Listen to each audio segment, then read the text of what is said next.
Ustedes son buenos días. Vamos a estar hablando en esta clase sobre los espacios topográficos geométricos ubicados en la fosa media del base del cráneo. Ok, todas las series de videos que vamos a estar haciendo de aquí hacia adelante vamos a estar haciendo la dedicación a estos espacios topográficos en cada región del cuerpo humano. Vamos a ver triángulos del cuello, triángulos de importancia en el tórax, en los miembros superiores e inferiores, también como en el abdomen. ¿Ya? En esta clase vamos a hablar sobre los triángulos, unos triángulos que tal vez no lo han visto en todo el temario de anatomía, pero sí tiene de relevancia quirúrgica, principalmente en neurocirugía. Hablaremos sobre los triángulos ubicados en el piso medio, ¿ya? Del base del cráneo, ¿ok? Entonces comenzamos con esta clase. Haciendo una introducción, sabemos que la fosa media o el piso medio está ubicado entre el borde superior del peñasco, que este es el peñasco, y el borde posterior de las alas menores del hueso del esfenoides. Todo este sector, como lo pueden observar, es el piso medio. Entonces, este piso medio a su vez lo podemos delimitar en una parte medial y toda esta parte lateral, ¿ok? Los triángulos que vamos a estar observando en esta clase son los triángulos que van a estar ubicados en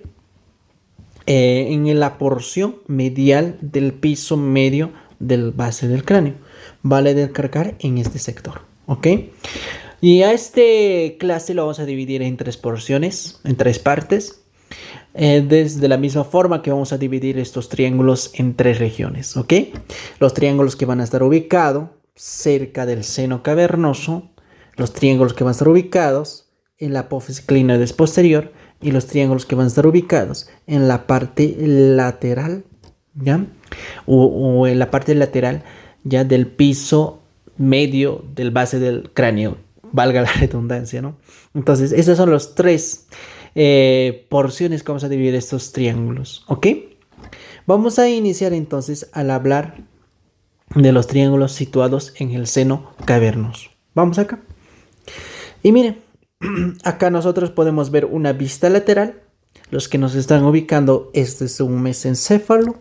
Y acá tenemos la silla turca, exacto, esto sería la silla turca. Todo esto sería el cuerpo del esfenoides. Y estos serían las alas menores. Las alas menores del esfenoides, ¿ya? Ahora, sabemos que el seno cavernoso va a ser nada más un saco de sangre, ¿no? Un saco, un estuche que contiene contenido hemático y plasma, obviamente. Este estuche quirúrgico, este estuche fibroso o este saco fibroso va a estar delimitado o va a tener un contenido, va a tener también como entradas o unas dependencias que se van a adentrar dentro de este saco. Son los famosos tabiques fibrosos o famosos ligamentos de Traulard que van a estar dividiendo al seno cavernoso, ¿ya? En realidad como un estuche o un caparazón, como podríamos mencionar. Pero dentro de este estuche van a estar pasando, en otras palabras, van a estar conteniendo estructuras vasculonerviosas, entre ellas las más comunes, la arteria carótida interna, los pares craneales 4, 3, 5, 6, ¿no? Van a estar pasando dentro de este seno cavernoso, ¿ok? Ahora, entonces, estas estructuras vasculonerviosas y con este estuche fibroso es las que van a formar los triángulos que vamos a mencionar, ¿ok? Entonces, ¿qué triángulos vamos a chequear? Y aquí, vénganse acá, tenemos los triángulos del seno cavernoso. Vamos a ver el triángulo supratroclear, la troclear, el triángulo clinoideo y el más importante, el triángulo oculomotor. De hecho, esta es la más preguntada, ¿no? Entonces, vamos a hablar y de los demás, todo esto del triángulo de la fosa media, la que estamos dicho en la parte lateral, y también los triángulos paraclimales, vamos a hablarlo en otra clase. ¿Estamos? Entonces vamos a iniciar a hablar de estos triángulos. Ok, pasamos acá. Y vamos a iniciar a hablar del triángulo clinoideo o también llamado el triángulo de Dolenk. Este triángulo va a estar ubicado en el seno cavernoso, obviamente, ya, pero ¿en qué sector? En la cara lateral, ya, podemos decirlo, o en la parte lateral de la cara lateral del cuerpo del esfenoides, valga la redundancia, ¿ok? Entonces, como va a estar delimitado este triángulo, va a tener un límite medial, vénganse acá, tiene un límite medial, como están viendo acá, limitado la parte medial por el nervio óptico, por el par craneal 2. Y va a tener un límite lateral, vénganse acá, limitado ¿por qué? ¿Por qué? Por el nervio oculomotor o también llamado el nervio motor ocular común o el par craneal número 3. ¿Estamos? Ahora, lo más importante, y va a tener un límite posterior obviamente. Y este límite posterior va a estar limitado por un pliegue de dura madre que conecta tanto el nervio óptico, que era el límite medial, y también por el pliegue que viene del nervio oculomotor, que es el par craneal 3. Entonces, ese pliegue que conecta estos dos nervios va a ser el límite posterior.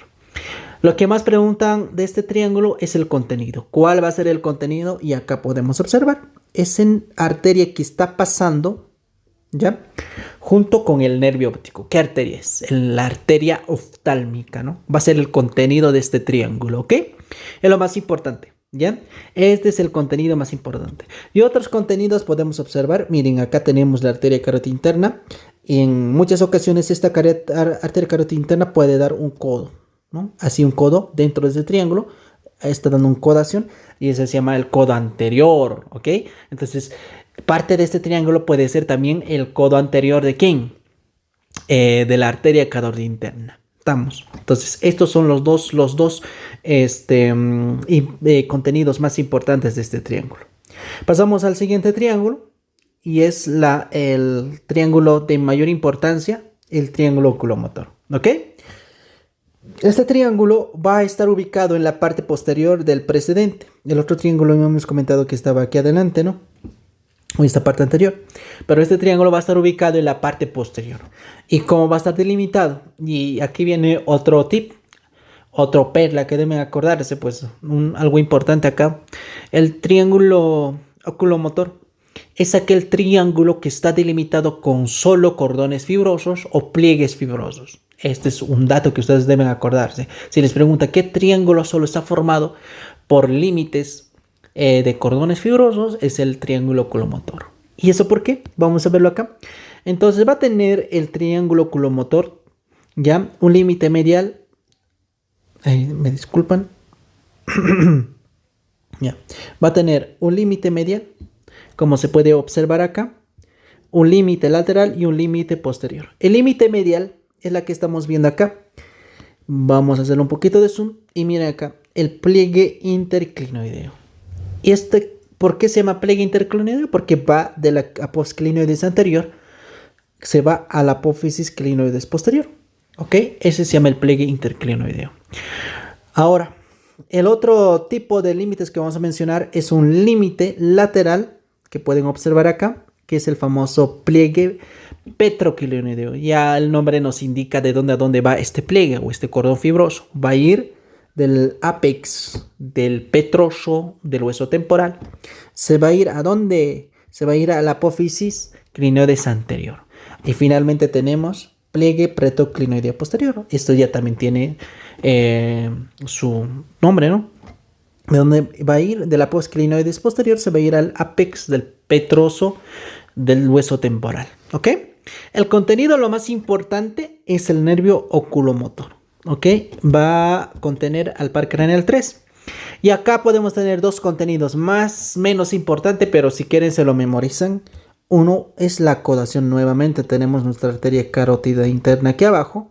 Imagínense si es un trayecto, se acoda aquí en este triángulo, miren. Entonces, recuérdense que la carótida viene acá, hace dos codos, un codo anterior y un codo posterior. El codo anterior se proyectaba en el triángulo clinoideo de Dolenk, ¿verdad? Mientras tenemos un codo posterior que se va a proyectar en el triángulo del oculomotor, ¿ok? Este puede ser otro contenido. El otro contenido más importante es esta arteria pequeñita que están viendo acá, que están yendo a dónde? Están a llegar, ¿ya? A la adenohipófisis y la neurohipófisis, ¿ya? ¿De quién? a la hipófisis, obviamente a la glándula pineal. Entonces, esa arteria es una ramita de la arteria carótida interna denominado como el tronco meningohipoficiario. ¿Ok? Entonces puede ser parte del contenido de este triángulo. No olvidar, lo más importante del contenido de este triángulo es el par craneal número 3, el nervio oculomotor que le están viendo acá. Chan, chan, chan, chan. Listo, ese sería. Pasemos ahora al otro triángulo. El otro triángulo es el triángulo supratroclear. ¿Ok? El triángulo supratroclear, como su nombre indica, va a ser un triángulo, un espacio geométrico topográfico ubicado por encima del par craneal 4, por eso es supratroclear, ¿ok? ¿Y cuál es el par craneal 4? Vénganse acá. Si hacemos un poquito de zoom, miren acá. Esto es el par craneal 4. Recuérdense que nace en la parte posterior del mesencéfalo. Y este de adelante sería el par craneal 3, ¿ok? Ahí tenemos 4 y 3, ¿no? Ahora, este triángulo va a estar delimitado por estos dos nervios. Ay, no te creo. Claro, va a estar delimitado por esos dos nervios, ¿ok? Por eso se llama triángulo supratroclear, porque está por encima del par craneal 4, del nervio troclear, ¿sí? Entonces, aquí está. Ahora, ¿qué más tienen que acordarse de acá? Miren, ¿y cómo va a ser limitado? No es necesario que mencionemos porque ya está muy obvio. Va a tener un límite medial limitado por el nervio oculomotor, un límite lateral limitado por el nervio troclear. ¿Ok? Y el límite posterior va a estar limitado por el pliegue de dura madre que unen estos dos nervios. Ahora, la pregunta es, ¿cuál es el contenido? El contenido, lo más importante, es esta arteria que ya habíamos comentado. Es la arteria meningohipoficiaria, ¿no? Rama de qué hemos dicho, de la arteria carótida interna, que va a estar yendo a nutrir allá a la glándula pineal o hipófisis, ¿ok? Es lo más importante. Y puede haber también la codación que hemos comentado, el codo posterior de la arteria carótida interna. Ya el codo posterior puede estar ahí. Pero lo más importante es esta arteria meningohipoficiaria. Pasamos al otro triángulo. Y aquí, ¿qué creen? Es el triángulo infratroclear. Este triángulo infratroclear también ya lo habíamos comentado. Bueno, no lo hemos comentado, pero es por obvias razones. Ya saben dónde está ubicado, por debajo del par craneal 4, ¿no? Y acá podemos observar. Y va a tener obviamente también un límite medial y un límite lateral. Ahora, lo que han preguntado, el triángulo infratroclear también es la que se denomina como el triángulo superolateral o el famoso triángulo de Parkinson. Por eso han preguntado. Si les preguntan dónde está ubicado el triángulo de Parkinson, ¡pum! Le dan, ¿no? Por debajo de ¿quién? Del par craneal 4, ¿ok? Y este triángulo va a ser delimitado, va a tener un límite medial limitado por el nervio troclear, va a tener un límite lateral limitado por el nervio oftálmico, ¿ok? Y va a tener un límite posterior. Y a posterior ya saben, el mismo, ¿no? O sea, va a estar limitado, ¿ya? Por un pliegue de dura madre que conecta ambos nervios, tanto el troclear y el oftálmico, ¿ok? Y el contenido, y aquí lo pueden ver. ¿Quién es ahí? ¿Quién es ahí? La arteria carótida, la arteria carótida interna, ¿no? Está caminando dentro de este triángulo, lo más importante. Ahora, puede haber también la arteria carótida cavernosa inferior. Obviamente, los ramos simpáticos que rodean ya a la arteria carótida interna, ¿sí? Ya. Y puede estar también el espacio venoso anterior superior.